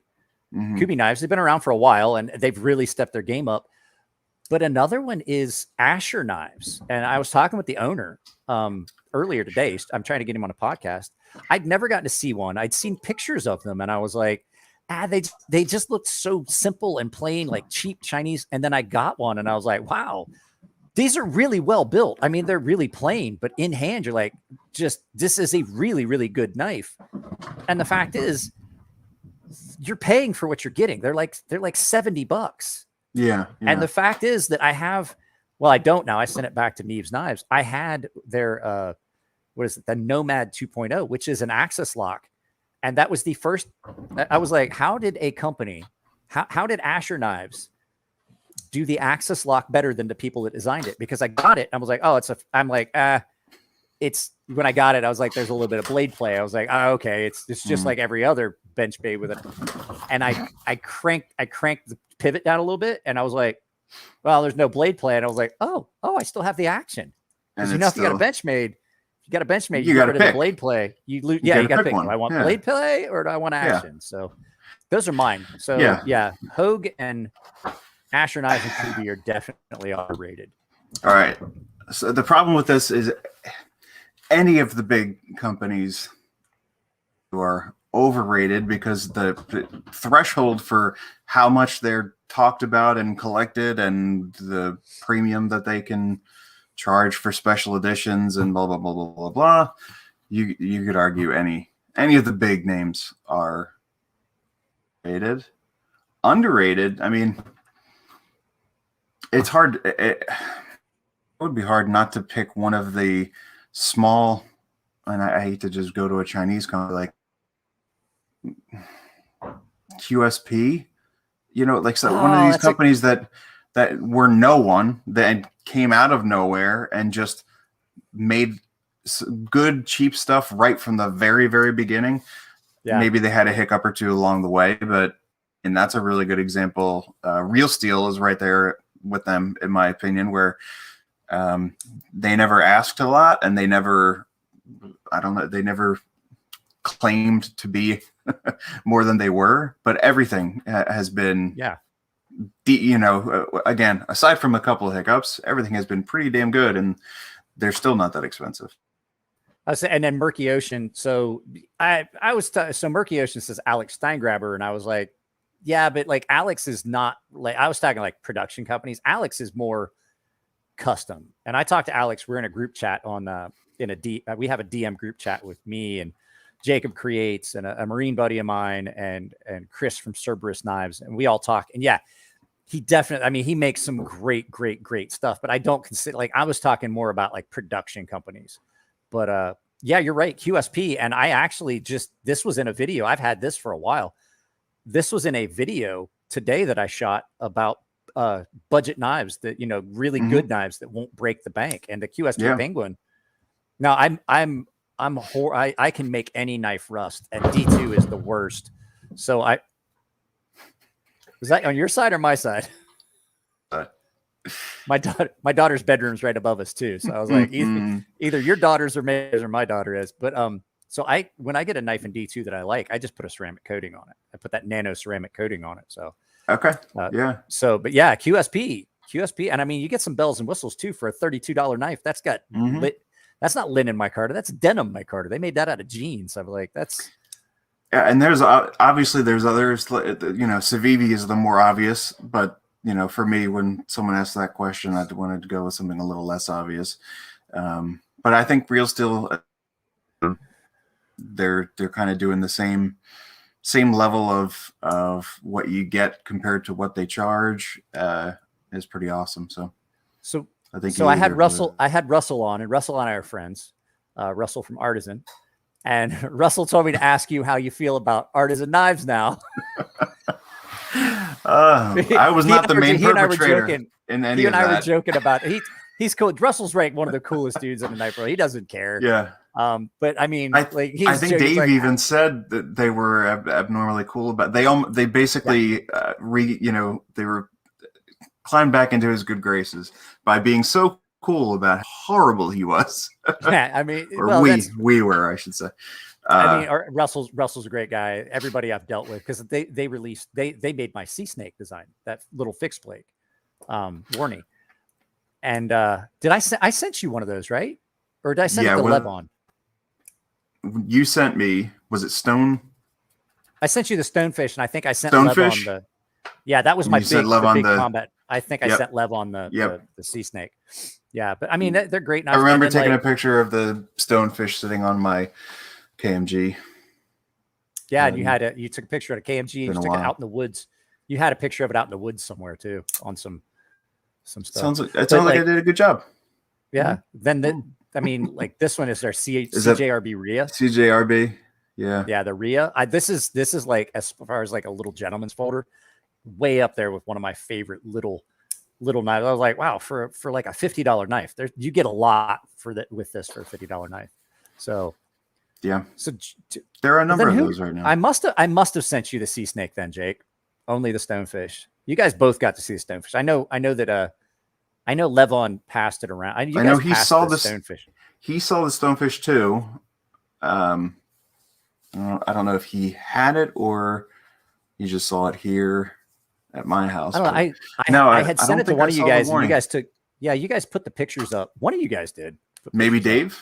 No, I didn't send anything to Dave. All the way up there in Road, Connecticut, Island, whatever.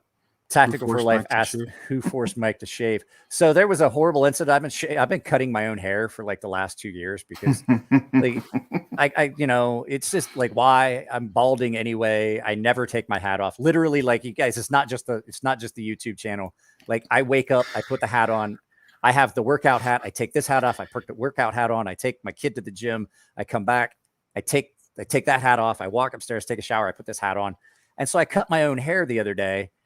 And I have a bad scar on my face here that leads. You can't see it real well unless it's the right light, but the hair grows weird. And I was trying to even it up and make it all look good. And I managed to get way down into my beard. And no matter what I did to try and even everything up, it just looked horrible. So I just set the trimmer for like a 20 millimeters, like take it all off. It was literally clear down to here 2 days ago. So Levon says, my brain has failed me before. So who knows? I know that one of you guys had a picture of it and you put it up on Instagram. I remember one of the two of you did. So I'll go back. Going back and looking for Levon is hopeless because he posts a lot every day. Yeah. I don't know, more than once. So, but for me, I can scroll back. I'll say you don't post near. You're not as prolific. You're not as prolific. No, as on posting. I started with a quality over quantity kind of model, and then fell into the let's just not post at all and see how that goes. See, I went the other way. I was putting up quality posts. I was putting up quality posts. I was hoping quality. Yeah. Like I was hoping it would help with the knife making and the sharpening business, and nobody really seemed to give a crap. So I just started posting up just garbage stuff, all just funny, goofy shit all the time. Like if I see it, it makes me laugh. I'm like I will load the glass saxophone with the jazz cabbage, and then I'll text my sister, and I'm like, I've just done this. Entertain me, and she'll send me stuff. And if it just makes me, I'm like, she'll send me one every once in a while. She's like, "How's that one?" I'm like, "Off to Instagram I go," and she knows that she sent one that made me really laugh. I'm like, I can't breathe. I'm dying. He has a very unique formula there with the memes on the story, and then generally knife content on the posts. But man, it's a full-time job, and I can verify that because when I'm with him in person, he frequently does not hear what I'm saying, and he can repeat what I said, but none of it is sinking in because he's working. It's just he's working. Mm-hmm. It's not usually doing just the knife, fun. Doing all this stuff for the Knife Nuts podcast. Yeah, and he's editing, learning DM. Well, it's okay. I didn't really. It's okay when he does it. It's not okay when my daughters do it. No. There's nothing important that they're doing on there. I have a picture of the iPhone with feet, and it looks like a face hugger from Aliens, just except it's an iPhone. I sent that to my daughter, and she goes, "What's that mean?" I was like, "Yeah, you should figure that out." Because I'm tired of like every time I see you, this is what I see. Yeah. No. What was this? Sound like an old man real soon. Yeah. And he's break my heart. One time I stole $20 from her purse, bought some golf balls with it, and yeeted them bitches to her window. You never know. You never so you guys that are on YouTube, that was a Twitch comment. Like, I never know who's going to drop in Twitch. I can't see any of that. Like, I don't have someone moderating the Twitch feed. I probably should. That could get dangerous. But it's organic. Let it happen. It's like having Aaron Frederick in a room. My Twitch feed is like having Aaron Frederick in the hotel room. You never know what's going to happen. Something like that broke. Something gets pooped on. Who knows? The liquor is disappearing, and you don't know where it's going. Levon says, and he's always saying something. Yeah. Sinister Knife Clip says savage. So, last question before we do story time. A knife. He's like, story time? I thought this whole fucking thing was story time. A knife that you wish you still had. Something you got rid of, and either you can't get it back, or you just can't justify it to get it back. Like something that like, I just don't have a purpose for it. It was cool when I had it, but I just can't, I can't justify it. Or it's something like some of the stuff that I've gotten rid of over the years where you just can't get it anymore. Like it doesn't exist. Kershaw Ripcord. It's easy. Wow. That was there's just not enough. There's just not enough polished DLC in my life. And there's certainly not enough completely unique mechanisms. There has never been. Kershaw Ripcord? Yep. There has never been another knife with that exact mechanism. I think I know what you're talking about, but I'm not sure. The next cheapest knife with like legit mirror polished DLC is like a $1 Rockstead or something like that. Rockstead, that's what I was gonna say. Like, let's see here. I'm trying to find an image. It's a lot of knife for $50, man. That was a cool one. This one? Was it the OTF? Yeah. Fully manual OTF. It was an OTF that operated via the sheath exclusively. That's what I thought, and I couldn't. Yeah. I knew it sounded familiar. It's a weird one. That one right there. Now that doesn't have the polished DLC, but oh, look at that, $70. 170. There you go. Look at that. And you can get through PVK and earn $170 PVK rewards. Look what I've done for you. Well, see, they were happiness. I forget what the original, and you definitely find a picture with the polished DLC because it's very impressive. I forget what the actual original price was, but it was like Kershaw price. Like, yeah, two digits without the change. Yeah. I'm trying to find it right now. $69 or something. Polished DLC. Mm-hmm. It's just as cool as it got. I'm trying to see here. I don't really see when I see it polished, but I don't see a polished DLC in images. This is the Wayback Machine only works so good if you yeah, I don't see one. I'll have to look it up. Guys, I will look it up and I'll post a picture of it in the community tab on my channel so you guys can see what he's talking about. I think I know what you're talking about. I remember seeing them. And it's been a long time ago since I saw them. There's got it. Yeah. I'll send you a picture of mine. I'm sure I took multiple photos of it. I don't know if that's good, but that is the polished DLC. I don't think so. I think I've seen them shinier. I'm seeing pictures that just absolutely don't even look polished.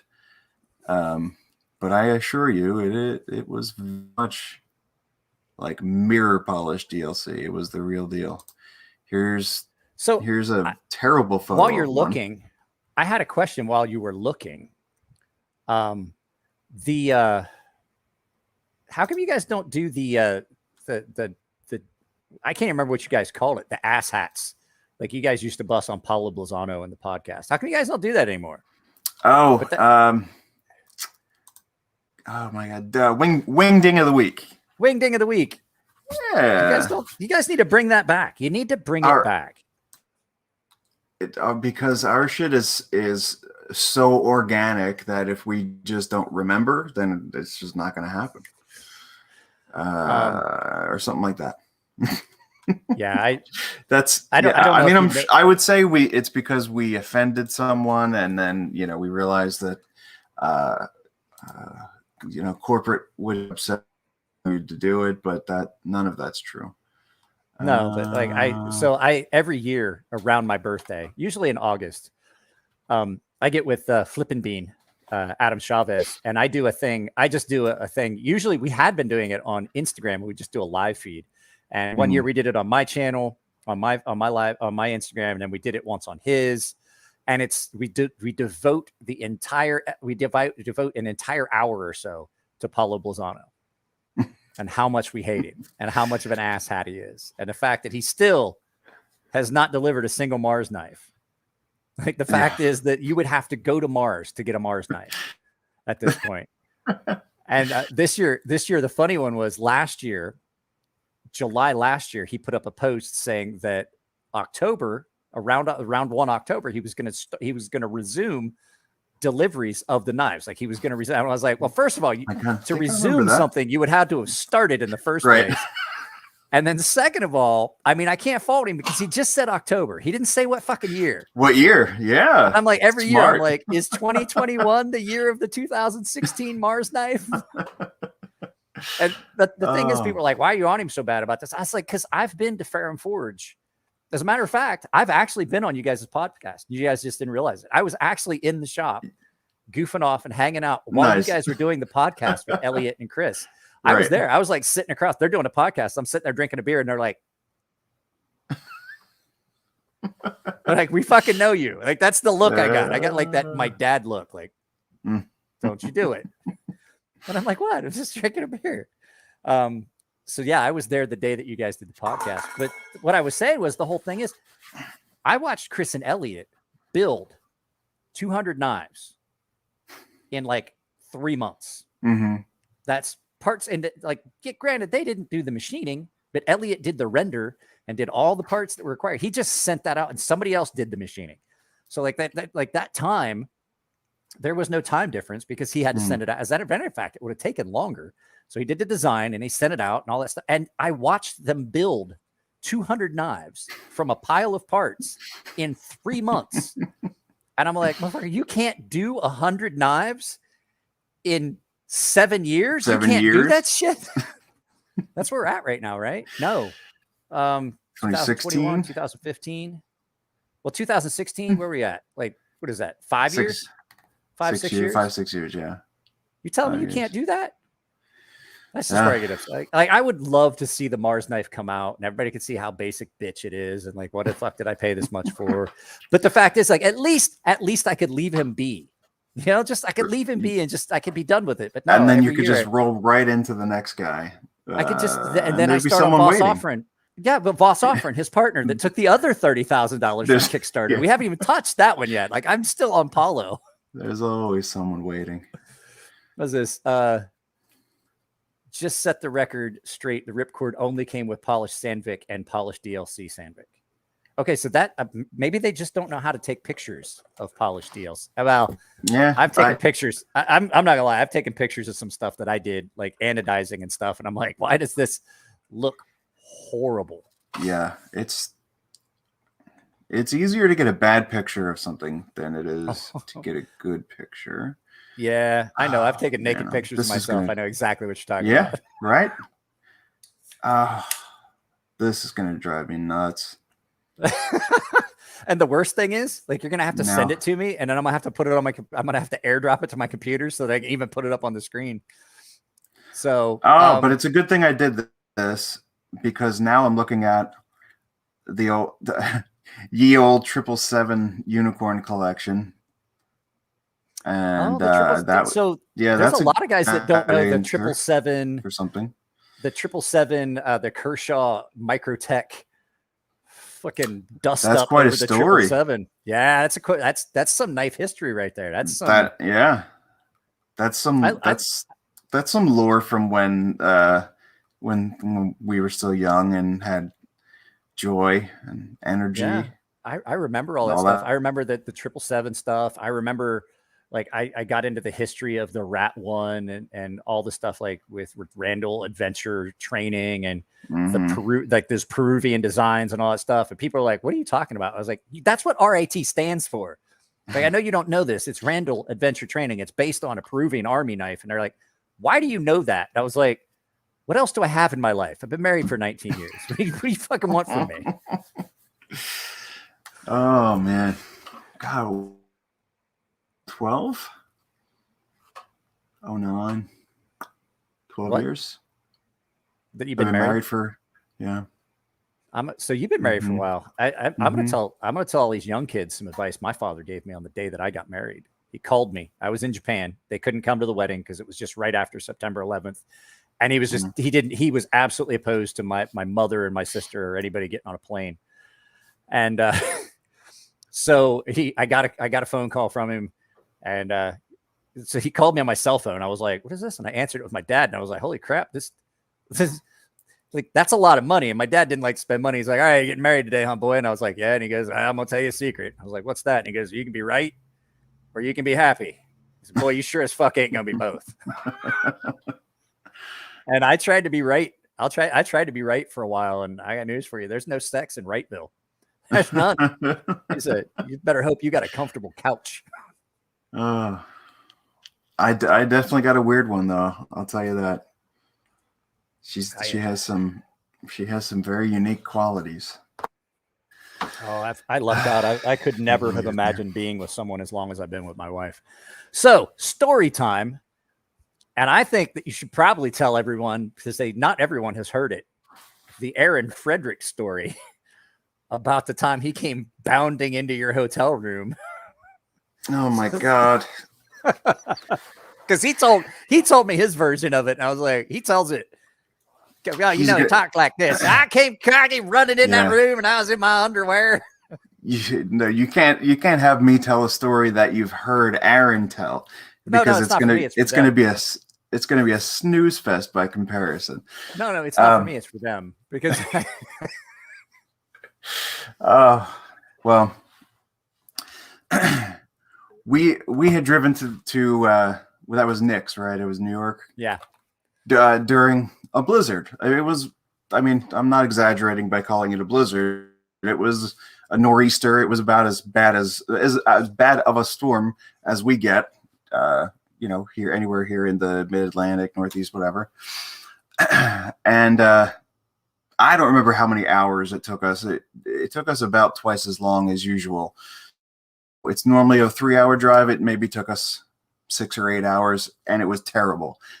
And we were bitching and moaning. And by the time we finally got there, we were absolutely miserable and exhausted and tired and hungry and angry. And meanwhile, Aaron bring up Pennsylvania to New York, but from Kentucky to New York. So his 10-hour trip became a 24-hour drive that he did straight fucking through, like an Aaron, like only Aaron would.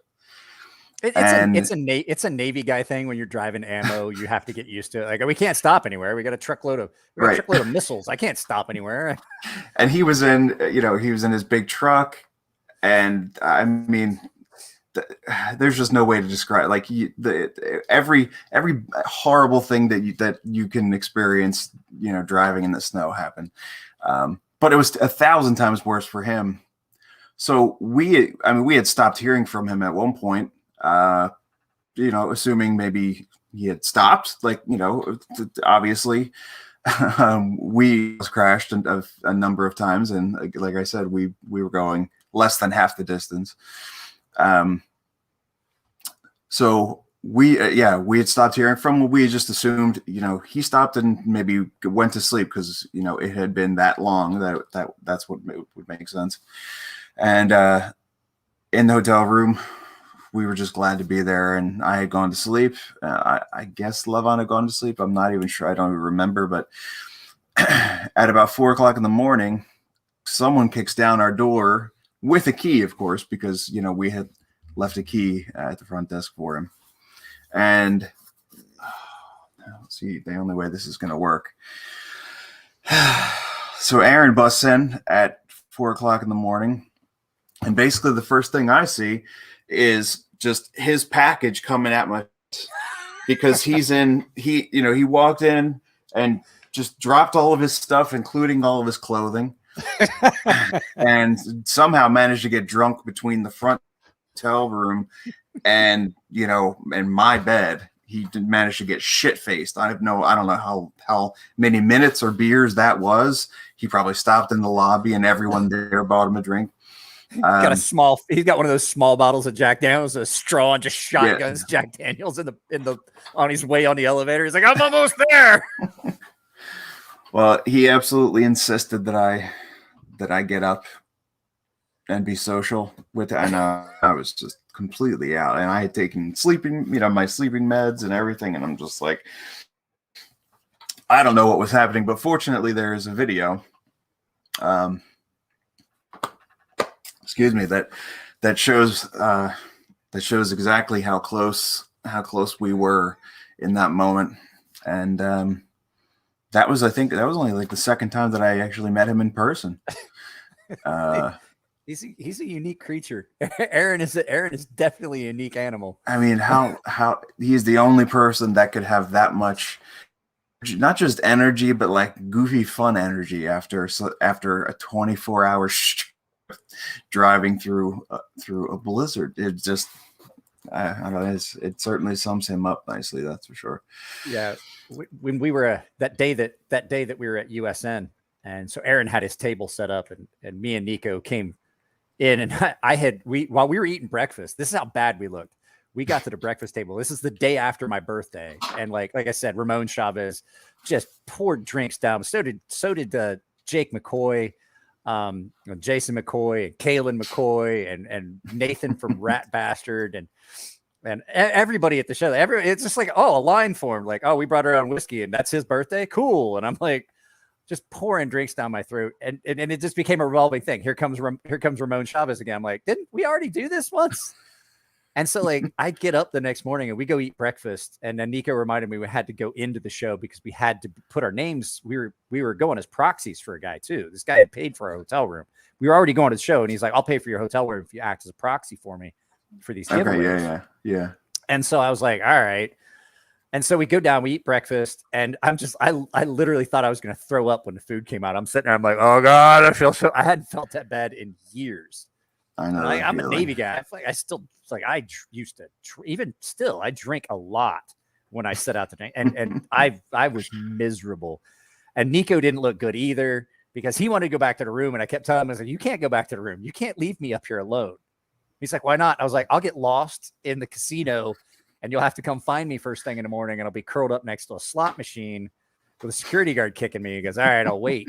So he got shit faced too. And so we wake up, we sit down to eat breakfast, and I got steak and eggs. I'm like, I can't fucking eat this. And this chick looked at me, and she's like, "You don't look so good." And I was like, "Thanks. Yeah, that's sweet." And she goes, "No, I mean, I've worked here a long time. I recognize the symptoms of a rough night in Vegas." Mm-hmm. And so it's just, I'm gonna have to mute somebody. So, so at any rate, I had to put somebody in timeout. So at any rate, she's like, "I'll be right back." And she comes back, and we got coffee, and she comes back, and she's got 2 double shots of whiskey, and she just dumps them in our coffee. And I was like, I drank it, and I was like, "Oh, what an angel. She's such a savior." We drank that like 5 minutes later. I was like, "Oh, I feel so much better." And she came back. She didn't even charge us for it. She just she just gave it to us. Didn't even charge us for it.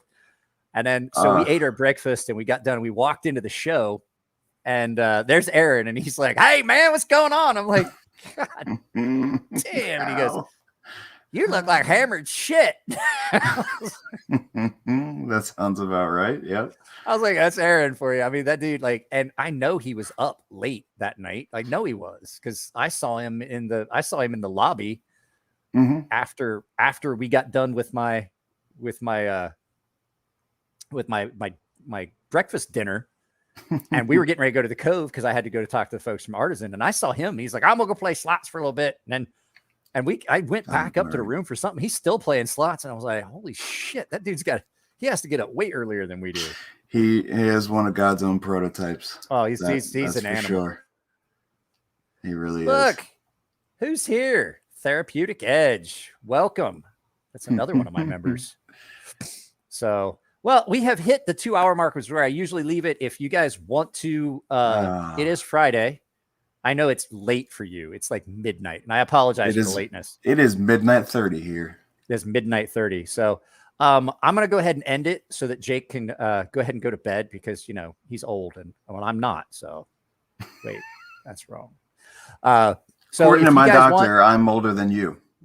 Yeah. So, well, I have an autoimmune disorder, and my doctor tells me, he's like, "You can't do any of the shit that you think you can do." And I'm like, "Really? No, I can do it." He goes, "Let me rephrase that. I don't want you to do any of the shit that you do all the time. Like, all these things that you do, you need to stop doing them." I'm like, that doesn't sound fun. That just means our problems are inverse, where you can do more. No, I can do more than I think, and you do more than you're supposed to. I would do way more than I'm supposed to. Yeah. And there it is. Did he have the full flat top at the time? Or did he shave it? And it gets better. When I said 4 a.m., it's way better than 4 a.m. This is at 8:37 a.m. because that's how long it took him to get there.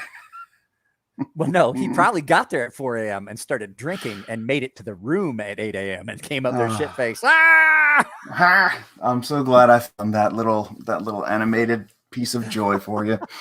That's the perfect note to end on, too. It really is.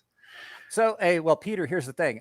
Since it's Friday, I am going to do an after show. So we'll let Jake go ahead and go to bed because I know he's doing the Mr. Mom thing. I actually have a wife here and my kid's 13, so she doesn't. I haven't heard much thumping going on up there, so either my wife's in charge or everyone's dead. No, with my daughter being a top tier athlete, she has a very, very strict regimen.